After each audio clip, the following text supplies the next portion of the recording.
वस्तू जवळ गोल्ड 7 लाखाचे तरी असतले माझे भांगार. आरमार जवळी, वॉशिंग मशीन जवळ, फ्रीज जवळ. तो एक धाकटोसो पयलीं शॉप चलयतालो. ते सामान सगळे काबार जाले. हे भिंतींचे पळय सगळे सामके काबार जाल्ले आहा उजो पेटोन. हांव म्हणटा की म्हाजे हे सुद्दां सोफा सुद्दां दोनूय जळ्ळे.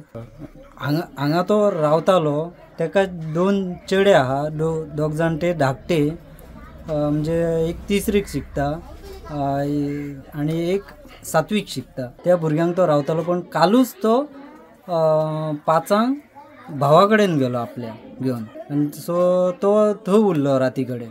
आनी फातोडीर 4 सुमार हो उजो पेटला आसतलो. चुलतो तेचो सोनूचो भिवा हो चुलतो तेच्या घराक लागलो. तेच्या घराक लागल्या उपरांत तेची थोडीशी लुकसाण जाली. अशे तरेन हे सगळे तेचे कांयच उरोंक ना.